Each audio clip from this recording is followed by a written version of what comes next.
ಇಡೀ ಕೇರಳ ರಾಜ್ಯವೇ ಕಾತರದಿಂದ ಕಾಯುತ್ತಿದ್ದ ತ್ರಿಶೂರ್ ಪೂರಂ ಹಬ್ಬಕ್ಕೆ ಈಗೊಂದು ಕಪ್ಪು ಚುಕ್ಕೆ ಅಂಟಿಕೊಂಡಿದೆ. ತಿರುವಂಬಾಡಿ ದೇವಸ್ಥಾನದ ಪಟಾಕಿ ತಯಾರಿಕಾ ಘಟಕದಲ್ಲಿ ಸಂಭವಿಸಿದ ಮಹಾಸ್ಫೋಟಕ್ಕೆ ಬರೋಬ್ಬರಿ 13 ಕಾರ್ಮಿಕರು ಬಲಿಯಾಗಿದ್ದಾರೆ. ಸ್ಫೋಟದ ತೀವ್ರತೆ ಎಷ್ಟಿತ್ತೆಂದರೆ ಹತ್ತಿರದ ನಿವಾಸಿಗಳು ಇದು ಭೂಕಂಪ ಅಂತಲೇ ಹೆದರಿ ಓಡಿಬಂದಿದ್ದರು. ಅಸಲಿಗೆ ಆ ಪಟಾಕಿ ಶೆಡ್ನಲ್ಲಿ ನಡೆದಿದ್ದೇನು? ಈ ಸಾವಿನ ನರ್ತನಕ್ಕೆ ಕಾರಣ ಯಾರು?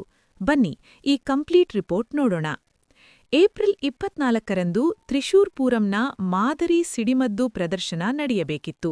ಇದಕ್ಕಾಗಿ ಮುಂಡತ್ತಿಕೋಡ್ನ ಭತ್ತದ ಗದ್ದೆಯಲ್ಲಿ ತಾತ್ಕಾಲಿಕ ಶೆಡ್ಗಳನ್ನ ಹಾಕಿ ಕಾರ್ಮಿಕರು ಹಗಲಿರುಳು ಕೆಲಸ ಮಾಡ್ತಿದ್ರು. ಮಧ್ಯಾಹ್ನ 3:30ರ ಸುಮಾರಿಗೆ ಮೊದಲ ಸ್ಫೋಟ ಸಂಭವಿಸಿದೆ.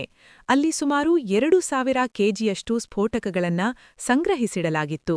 ಒಂದಾದ ಮೇಲೊಂದರಂತೆ ಸ್ಫೋಟಗಳು ಸಂಭವಿಸಿದಾಗ ಅಲ್ಲಿ ಕೆಲಸ ಮಾಡ್ತಿದ್ದ 40ಕ್ಕೂ ಹೆಚ್ಚು ಕಾರ್ಮಿಕರಿಗೆ ತಪ್ಪಿಸಿಕೊಳ್ಳೋಕೆ ಅವಕಾಶವೇ ಸಿಗಲಿಲ್ಲ. ಶೆಡ್ಗಳು ಕಣ್ಣು ಮುಚ್ಚಿಬಿಡುವುದರೊಳಗೆ ಬೂದಿಯಾಗಿ ಹೋದವು. ಕೇರಳ ರಾಜ್ಯ ವಿಪತ್ತು ನಿರ್ವಹಣಾ ಪ್ರಾಧಿಕಾರ ಈಗ 13 ಮಂದಿ ಸಾವನ್ನ ದೃಢಪಡಿಸಿದೆ. ಸ್ಫೋಟದ ಭೀಕರತೆಗೆ 3 ಕಾರ್ಮಿಕರ ದೇಹಗಳು ಗುರುತು ಸಿಗದಂತೆ ಛಿದ್ರಗೊಂಡು ಎಲ್ಲೆಂದರಲಿ ಬಿದ್ದಿದ್ದವು.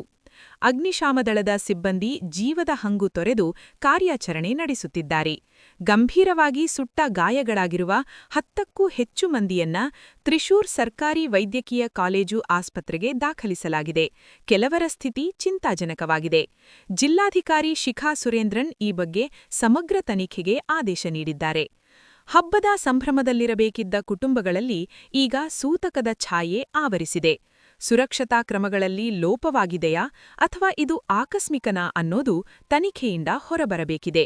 ಈ ದುರಂತದ ಬಗ್ಗೆ ನಿಮ್ಮ ಅನಿಸಿಕೆ ಏನು? ಕಮೆಂಟ್ ಮಾಡಿ ತಿಳಿಸಿ. ಪ್ರಮುಖ ಸುದ್ದಿಗಳ ಅಪ್ಡೇಟ್ಸ್ಗಾಗಿ ನಮ್ಮ ಚಾನೆಲ್ ಸಬ್ಸ್ಕ್ರೈಬ್ ಮಾಡಿ. ಧನ್ಯವಾದಗಳು.